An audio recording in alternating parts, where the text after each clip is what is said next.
Over the last 8 months of sermons, I've done a few different magic tricks on camera.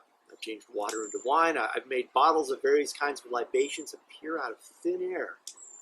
But today I'm going to attempt my most ambitious magical feat yet. I'm going to tell the future.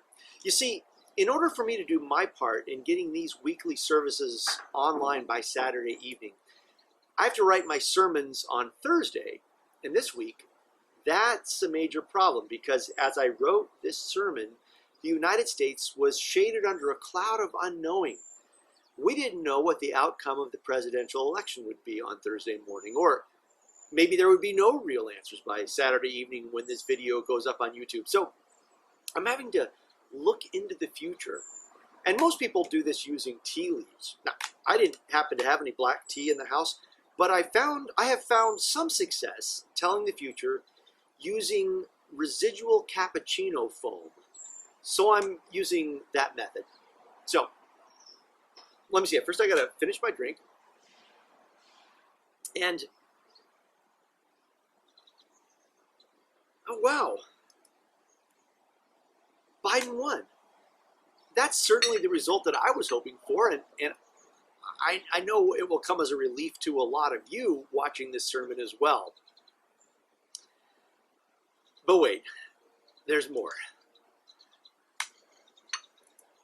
The Trump campaign is disputing the results, so it may take some time before everything is formalized. Here, read the phone for yourself. You'll see what I mean. Now, what I don't need cappuccino foam to predict is this. The election has not brought us home. We are still exiled from the country we long to live in. There was a time when we could talk about politics with friends and loved ones who didn't share our perspectives, and those conversations could be really good. We could laugh at our differences and agree on much that we held in common. We didn't worry so much about what would happen when extended family got together.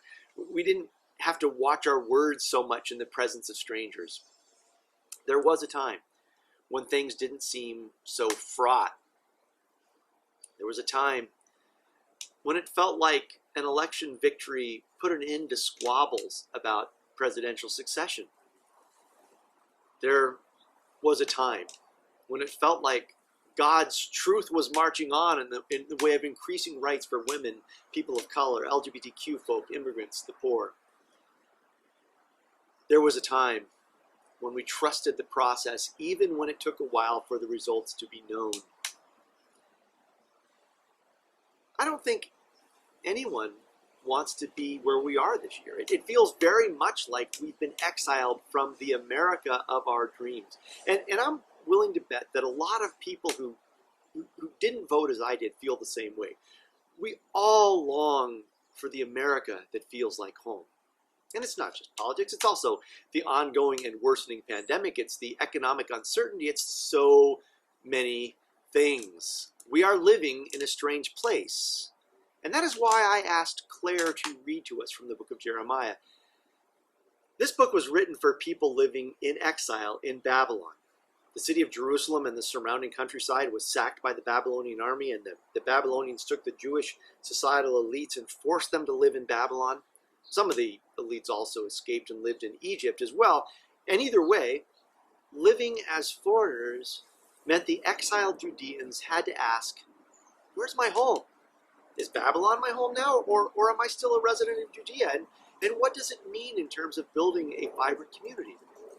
There were those within the exiled Jewish communities who wanted to stay focused on Jerusalem, who didn't want to have anything to do with Babylon. But Jeremiah the prophet advised otherwise. Settle down, he said. Have children and let them fall in love so that you will have grandchildren. Pray for the city where you live and work for that city's well-being. Now, that didn't mean that the Jewish exiles were supposed to lose hope or to give up on the idea of a return home. It just meant that they were called to live a good life, and they were invited to be happy whatever the situation and wherever that particular joy was going to play out. And I think the message is true for us as well. I didn't need the magic cappuccino foam to tell me that there's a lot of discontent in our country. We remain divided. For people like me, politics have never been important than they are right now, and they've never been more divisive, at least not in my lifetime. Our divisions threaten to rip us apart as communities, as families, maybe even as a society. This is not the homeland any one of us wants to claim, but here we are. And the words of the prophet continue to ring true.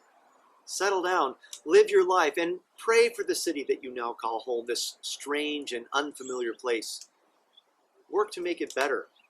Trust that in the fullness of time, one way or another, things will get better as the long arc of the moral universe bends towards justice. Let me end my sermon by saying this. As hard as it is to live in an America that feels like a place of exile, it feels good to be navigating these strange times with you, dear members and friends of Montclair Presbyterian Church. Having a community of faith, a church family, has been an important part of what has helped me feel grounded and spiritually oriented during this election season. And I know a good number of you feel the same way. I know I probably could have made it through this far without you, but I'm glad I didn't have to. God bless you and keep you safe, dearly beloved.